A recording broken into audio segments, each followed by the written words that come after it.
Bonjour, nous sommes le mardi 26 mai 2026 et le sujet est la démographie mondiale et française qui ralentit. Nous verrons également les projections pour les prochaines décennies jusqu'à 2100 et nous verrons également les stats à partir de 1950.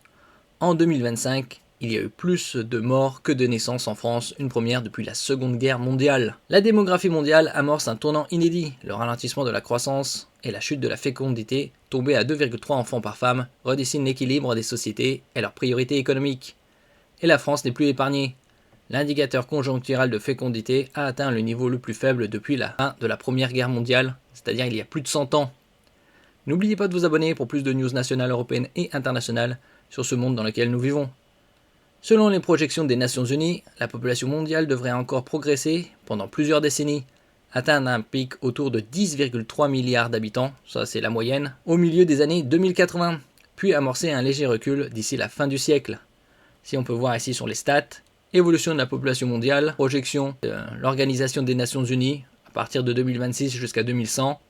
Donc scénario moyen 10,3 milliards en 2080, scénario le plus bas en 2100 on serait à 9,1 milliards, et scénario le plus haut aux alentours de 11,4-11,5 milliards.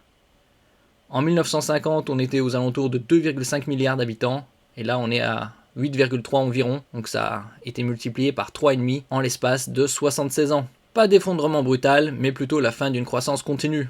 Bien évidemment ce sont des projections, on ne sait pas ce qui va se passer entre 2026 et 2100. Le changement est donc majeur, car durant tout le XXe siècle, la démographie mondiale a été portée par une forte baisse de la mortalité et par une fécondité élevée dans de nombreuses régions du monde. Cette dynamique s'essouffle désormais, avec l'amélioration du niveau de vie, notamment. Le taux de fécondité mondiale est tombé autour de 2,3 enfants par femme en 2024 et devrait continuer à se rapprocher du seuil de renouvellement des générations, 2,1. La rupture n'est donc pas celle d'un effondrement brutal, mais plutôt celle de la fin d'une croissance continue, même si certains pays sont plus affectés que d'autres, surtout les pays européens, Amérique du Sud, les pays occidentaux en général. En France, la fécondité au plus bas depuis la Première Guerre mondiale, donc ça fait déjà plus de 100 ans, on a vu ces stats. Par exemple, en 1965, il y avait environ 550 000 morts et 900 000 naissances.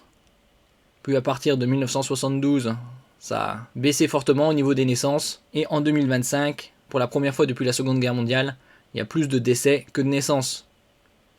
Et d'après les dernières stats, 2026, ce sera un peu plus accentué que 2025.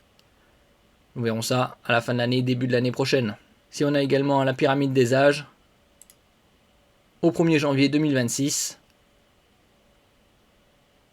paradoxalement, les Français vivent plus longtemps. L'espérance de vie atteint 85,9 ans pour les femmes et 80,3 ans pour les hommes, des niveaux historiquement élevés. Cette longévité accentue aussi le vieillissement du pays.